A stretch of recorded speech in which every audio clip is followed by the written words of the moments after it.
जिले की हर खबर सबसे पहले आप तक पहुंचाने का वादा, बस यही है एक इरादा।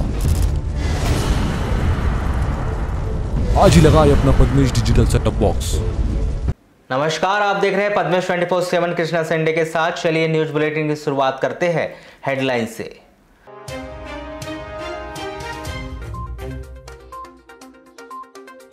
बालाघाट वारासुनी रोड पर आरटीओ कार्यालय के पास सड़क दुर्घटना में शिक्षक की हुई मौत।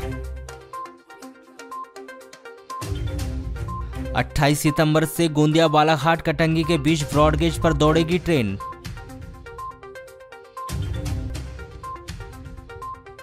अखिल भारतीय कांग्रेस कमेटी के सचिव और बालाघाट प्रभारी ने स्वीकार की वाराणसी में सुस्त हुई कांग्रेस। नगर पालिका को भारी पड़ रही समाज सेवा, शहर के 1194 सार्वजनिक नलों में 90% बह रहा है व्यर्थ में पानी। प्रथम अपर सत्र न्यायाधीश की अदालत ने सुनाया फैसला, युवती के दुष्कर्म के मामले में आरोपी को 10 वर्ष का कारावास। नगर पालिका के फर्जी लेटर हेड पर फर्जी सील साइन कर दिवंगत पार्षद ने बेची थी लाखों रुपए की जमीन, खरीदार ने किया खुलासा, नगर पालिका के पैरों तले खिसकी जमीन। खैलांजी थाना क्षेत्र में 2 युवकों के द्वारा किए गए सामूहिक दुष्कर्म से गर्भवती एक 16 वर्षीय नाबालिग लड़की ने नागपुर के एक अस्पताल में बच्ची को जन्म दिया। खैलांजी पुलिस ने इस मामले में सौरभ उम्र 23 वर्ष और उसके दोस्त दोनों ग्राम खरखड़ी निवासी को विरुद्ध नाबालिग के साथ दुष्कर्म करने के आरोप में अपराध दर्ज कर विवेचना शुरू की है। प्राप्त जानकारी के अनुसार 16 वर्षीय नाबालिग लड़की खैलांजी थाना क्षेत्र की रहने वाली है। पिछले वर्ष अक्टूबर 2020 में सौरभ और उसके दोस्त ने इस नाबालिग लड़की को बहला फुसला कर कार में घुमाने ले गए और उसके साथ सामूहिक रूप से दुष्कर्म किया और लड़की को किसी को बताने पर बदनाम करने की धमकी दी थी। बदनामी के डर से लड़की ने सौरभ और उसके दोस्त के द्वारा किए गए दुष्कर्म के संबंध में परिजनों को नहीं बताया, जिसके बाद से सौरभ और उसका दोस्त इस लड़की के साथ बार बार शारीरिक संबंध बनाते रहे, जिससे यह लड़की गर्भवती हो गई। 15 सितंबर 2021 की रात्रि में इस लड़की ने नागपुर के एक हॉस्पिटल में एक बच्ची को जन्म दिया। नागपुर पुलिस ने इस नाबालिग लड़की के द्वारा दिए गए बयान के आधार पर सौरभ 23 वर्ष और उसके दोस्त दोनों खैलांजी निवासी के विरुद्ध 0/21 में धारा 376(2) JN 376D भारतीय दंड विधान और धारा 4/6 लैंगिक अपराधों से बालकों का संरक्षण अधिनियम के तहत अपराध दर्ज कर पुलिस डायरी अग्रिम कार्रवाई हेतु पुलिस थाना खैलांजी भिजवा दी गई। कोरोना काल के बाद शुरू की गई जन सुनवाई का असर दिखना शुरू हो गया है, जहां स्पेशल डीएड पढ़ाई की फीस जमा करने के लिए मांगी गई मदद का संज्ञान लेते हुए कलेक्टर डॉक्टर गिरीश मिश्रा ने ग्राम धापेवाड़ा निवासी नेत्रहीन मुकेश कुमार डहाटे को 33,500 रुपए का चेक प्रदान किया है। नेत्रहीन मुकेश ने अपनी खुशी का इजहार करते हुए कलेक्टर मिश्रा को गरीब लाचार लोगों की सुनवाई करने वाला पहला कलेक्टर होने की बात कही है। मामले को लेकर की गई चर्चा के दौरान नेत्रहीन मुकेश ने बताया कि वे स्पेशल बीएड की पढ़ाई जगत गुरु विश्वविद्यालय यूपी से कर रहे हैं। उनकी सालाना फीस 33,500 है। असहाय होने के चलते वे फीस जमा नहीं कर पा रहे थे, जिस पर उन्होंने मंगलवार को कलेक्टर कार्यालय में आयोजित जनसुनवाई में आर्थिक मदद की मांग की थी, जिस पर कलेक्टर मिश्रा ने उन्हें आज 33,500 रुपये का चेक फीस जमा करने के लिए दिया है। जी, जनसुनवाई में आया था। मैंने सर को आवेदन दिया था कि मुझे फीस पटाने में बहुत प्रॉब्लम हो रही है सर, आपसे मुझे हेल्प चाहिए करके। अच्छा, काय की पढ़ाई कर रहे हैं आप? सर मैं स्पेशल बीएड VI कर रहा हूँ चित्रकूट यूपी से। मेरे विद्यालय का नाम है जगत गुरु विश्वविद्यालय विकलांग। अच्छा, क्या कई पढ़ाई कर रहे हैं आप? Sir special B Ed VI। तो आप लोगों को फीस माफ़ नहीं रहती क्या? सर नहीं सर, नहीं। कितनी लगती है फीस? सर 33,500 रुपये। अच्छा, तो फिर क्या बोले कलेक्टर साहब ने? कलेक्टर साहब जी ने बोले कि ठीक है, आपकी मेरे पिछले साल की जो रसीद देखे थे ना 30,000 की, हाँ। तो बोले कि आपकी कितनी फीस लगती है? सर मैं अगले साल मेरे दोस्त लोग से व्यवस्था किया था सर, इस समय कोरोना के चक्कर में मैं व्यवस्था नहीं कर पा रहा हूँ सर। अगर नहीं होता है तो सर मेरा साल ख़राब हो जाएगा। तो कलेक्टर साहब ने ध्यान में रखते हुए मेरे लिए चेक बना दिए। तो कौन से मत से दिया, ऐसा कुछ बताया नहीं बताया? सर कौन से मत से? जो स्पेशल बीएड की पढ़ाई करने के लिए। और अभी कलेक्टर साहब मुझे जब तो अभी आप खुश हैं? जी, अपने हाथ से चेक दिए, फिर मुझे अपने पास बुलाए और मेरे पीठ पे हाथ थपथपाए। अच्छा, ये बताओ कि यही मंगलवार को लगाए थे ना? जी। यानी आज आपका, यानी आप खुश हैं, यानी आपकी पढ़ाई हो पाएगी? जी हो पाएगी सर। इससे पहले मैं नाराज़ था कि पैसे ही नहीं हो पा रहा था, मैं कहाँ से ये संपर्क करूँ, किससे। विद्यमान सत्र न्यायाधीश अमरनाथ केसरवानी की अदालत ने लूट के मामले में आरोपी अरविंद पिता सूरजलाल दशहरे 24 वर्ष ग्राम हट्टा निवासी को 3 वर्ष के सश्रम कारावास और 1000 रुपए के अर्थदंड से दंडित किया है। इस मामले में सह अपचारी किशोर कृष्ण कुमार दशहरे के विरुद्ध किशोर न्याय बोर्ड के समक्ष प्रकरण विचाराधीन है।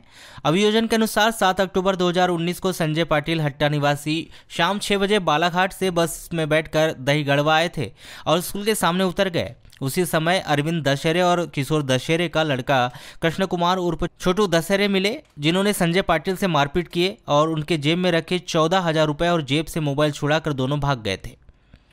संजय पाटिल के द्वारा की गई रिपोर्ट पर दोनों के विरुद्ध धारा 392/34 भारतीय दंड विधान के तहत अपराध दर्ज किया गया था और लूट की राशि बरामद की गई थी। इस मामले में अरविंद दशहरे को गिरफ्तार कर विद्यमान अदालत में पेश किया गया था। वहीं अपचारी कृष्ण कुमार को किशोर न्यायालय में पेश किया गया था।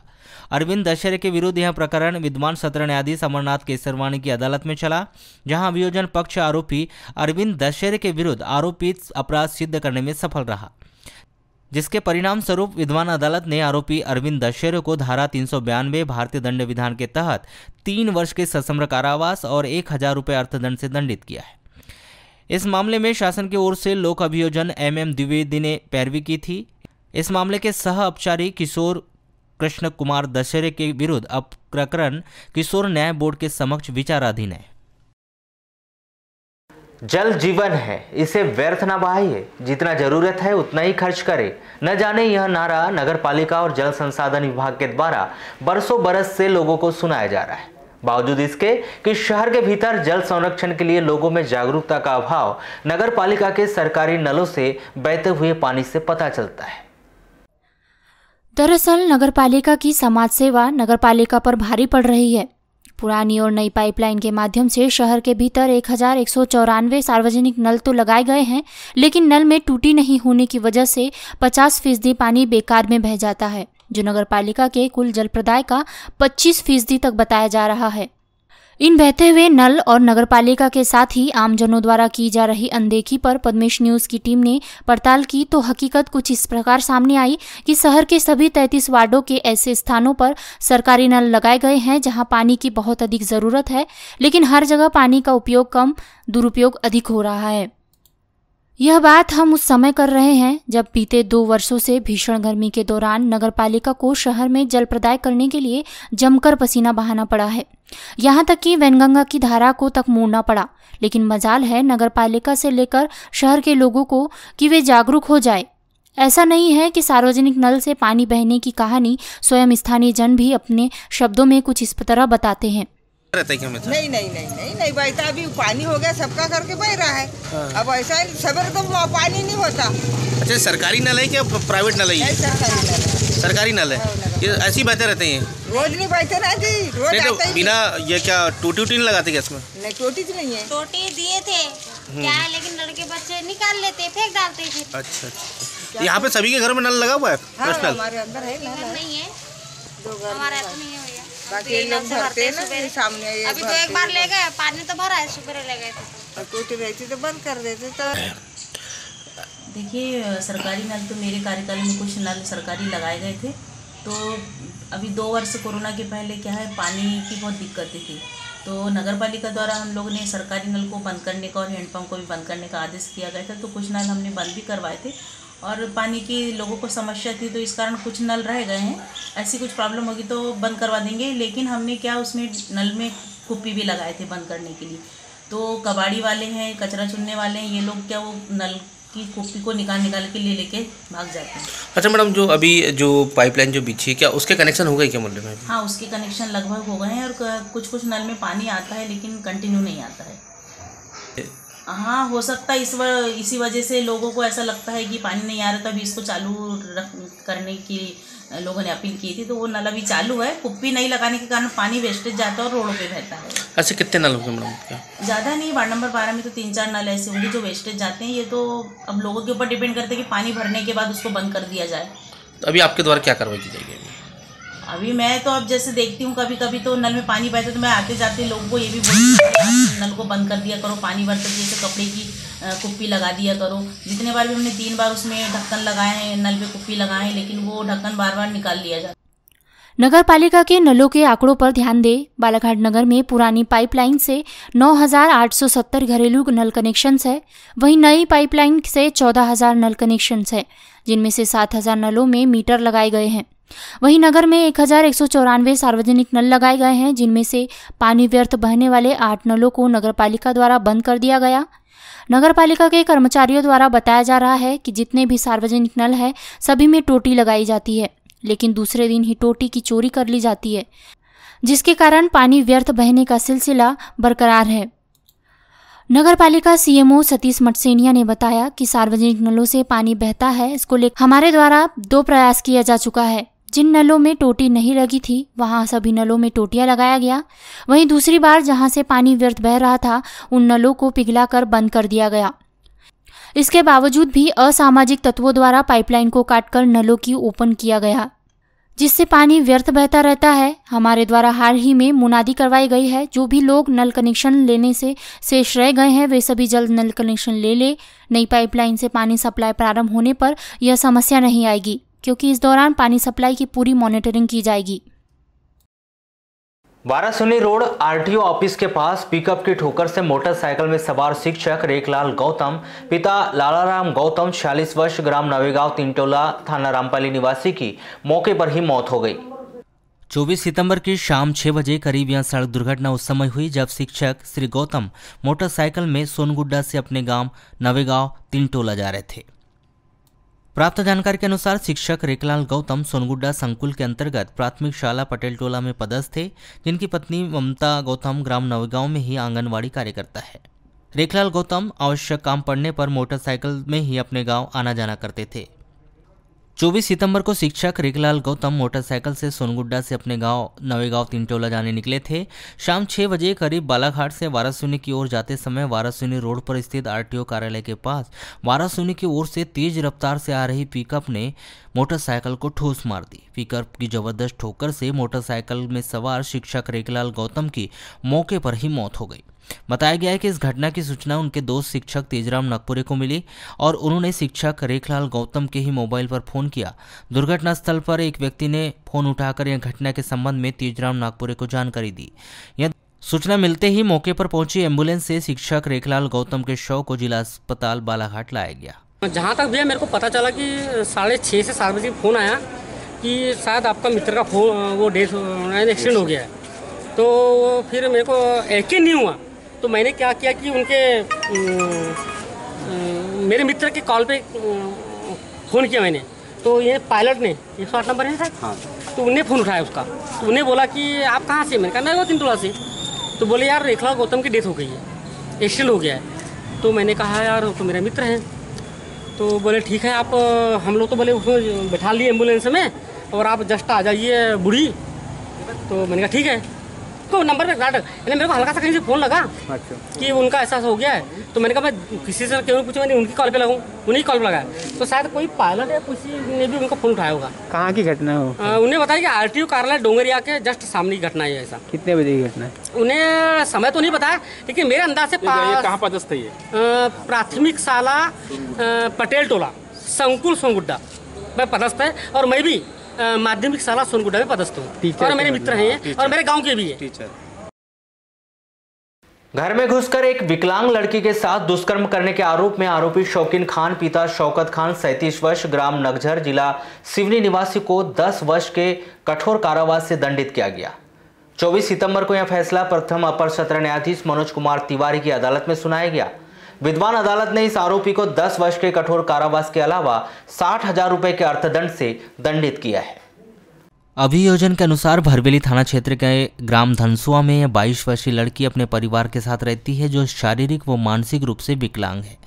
31 जुलाई 2017 को शौकीन खान ने इस लड़की को घर में अकेला देखकर घर के अंदर घुसकर इस विकलांग लड़की के साथ दुष्कर्म किया। घटना की रिपोर्ट लड़की के पिता के द्वारा भरवेली थाना में की गई थी, जहां पर आरोपी शौकीन खान के विरुद्ध धारा 450, 376 2 भारतीय दंड विधान के तहत अपराध दर्ज कर इस अपराध में शौकीन खान को गिरफ्तार किया गया और विवेचना के उपरांत विद्वान अदालत में अभियोग पत्र पेश किया गया था। विद्वान प्रथम अपर सत्र न्यायाधीश मनोज कुमार तिवारी की अदालत में चले इस मामले में अभियोजन पक्ष पर आरोपी शौकीन खान के विरुद्ध आरोपित अपराध सिद्ध करने में सफल रहा। इसमें आरोपी शौकीन खान था, जिसने विकलांग युवती के साथ, जो चल फिर नहीं सकती, बोल नहीं सकती, उसके साथ दुराचार किया था। सन 2017 की बात है, थाना बरबेली के द्वारा इस मामले में संज्ञान लेके अपराध कायम किया गया था। आज उस प्रकरण में माननीय श्री मनोज तिवारी के द्वारा फैसला सुनाते हुए आरोपी शौकीन खान को धारा 450 में 5 वर्ष का कठोर कारावास तथा 10,000 रुपये जुर्माना एवं धारा 376 2 में। शुक्रवार को नगर के जयस्तंभ चौक में उस वक्त हंगामा मच गया जब एक टवेरा वाहन चालक ने मोटरसाइकिल में सवार एक पुलिसकर्मी को ठोस मार दी। जहां टवेरा की ठोस इतनी जबरदस्त थी कि मोटरसाइकिल में सवार पुलिसकर्मी 5-6 फीट दूर जाकर गिरा। जहां इस हादसे के तुरंत बाद आसपास के लोग व यातायात पुलिसकर्मियों ने टवेरा चालक दीपक गिरी गोस्वामी को घेर लिया और उससे नुकसान की भरपाई करने के लिए कहने लगे। जहां टवेरा चालक दीपक के अड़ियल रवैया को देखते हुए पुलिसकर्मियों ने टवेरा चालक को पकड़कर कोतवाली थाना पुलिस के हवाले कर दिया। प्राप्त जानकारी के अनुसार दीपक गिरी गोस्वामी नगर में किसी व्यक्ति की टवेरा चलाता है, जो टवेरा वाहन लेकर बूढ़ी की तरफ से अंबेडकर चौक की तरफ तेज रफ्तार से जा रहा था। वहीं बूढ़ी निवासी 32 वर्षीय पुलिसकर्मी घनश्याम पिता भगवान दास मोटरसाइकिल में सवार होकर पेट्रोल भरवाने के लिए पेट्रोल पंप की तरफ जा रहे थे। तभी जयस्तंभ चौक में टवेरा में सवार चालक ने लापरवाही पूर्वक वाहन चलाते हुए पुलिसकर्मी के वाहन को ठोस मार दी, जिससे पुलिसकर्मी वाहन सहित 5 से 6 फीट दूर जाकर गिरा।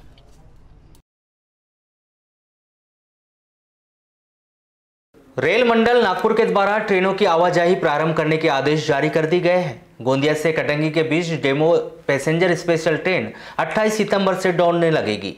पैसेंजर ट्रेन गोंदिया से कटंगी के बीच ब्रॉडगेज लाइन पर 2 फेरे लगाएगी। सुबह 1 फेरा और शाम को 1 फेरा लगेगा। रेलवे प्रशासन से मिल रही जानकारी के अनुसार 28 सितंबर की सुबह 9 बजे गोंदिया स्टेशन से डेमो पैसेंजर स्पेशल ट्रेन बनकर रवाना होगी, जो बालाघाट स्टेशन में सुबह 10:20 पर पहुंचेगी और बालाघाट स्टेशन से कटंगी के लिए 10:25 पर छूटेगी। यह ट्रेन कटंगी स्टेशन में 11:35 पर पहुंचेगी और गोंदिया के लिए वापस होने यह डेमो पैसेंजर स्पेशल ट्रेन बनकर कटंगी स्टेशन से 11:45 पर रवाना होगी। बालाघाट स्टेशन में 12:56 पर पहुंचेगी। बालाघाट से यह ट्रेन दोपहर 1:01 पर छूटेगी, जो गोंदिया स्टेशन में दोपहर 2:05 पर पहुंचेगी।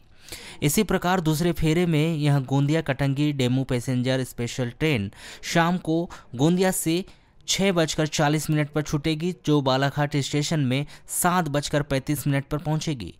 बालाघाट स्टेशन से कटंगी के लिए यह ट्रेन शाम 7:40 पर रवाना होगी, जो 8:50 पर कटंगी पहुंचेगी। यह ट्रेन कटंगी स्टेशन से रवाना गोंदिया के लिए 9:10 पर कटंगी स्टेशन से रवाना होगी और बालाघाट स्टेशन में रात 10:22 पर पहुंचेगी। यहाँ से ट्रेन रात 10:27 पर गोंदिया के लिए रवाना होगी और गोंदिया स्टेशन में रात 11:30 पर पहुंचेगी। इस संबंध में मोबाइल पर चर्चा करने पर बालाघाट स्टेशन प्रबंधक HL कुशवाहा ने बताया कि ट्रेनों को चालू करने के आदेश रेल मंडल नागपुर ने जारी कर दी गए हैं। 28 सितंबर को ट्रेनों की आवाजाही रोजाना होगी। 28 सितंबर से ट्रेनों की आवाजाही रोजाना होगी। सुबह और शाम को 1-1 फेरा गोंदिया से कटंगी के बीच लगेगा। आपको बताया कि गोंदिया से कटंगी के बीच में ट्रेनों की आवाजाही सतत जारी थी, लेकिन कोविड काल के चलते ट्रेनों की आवाजाही बंद कर दी गई थी, जिसके चलते लगभग 1.5 साल तक इस रूट पर ट्रेनों की आवाजाही बंद रही, जिसके कारण यात्रियों को आवागमन करने में भारी परेशान होना पड़ा। आपको बताएं कि रेल विभाग के द्वारा अभी सुबह और शाम को गोंदिया और कटंगी के बीच 1-1 फेरा ही चालू किया गया है, लेकिन यह सुविधा ही वर्तमान हालात में यात्रियों के लिए बहुत बड़ी सहूलियत का काम करेगी। ट्रेन प्रारंभ होने की जानकारी लगते ही जिले वासियों में हर्ष व्याप्त हो गया है और इस रूट पर ट्रेन चलने का इंतजार किया जा रहा है।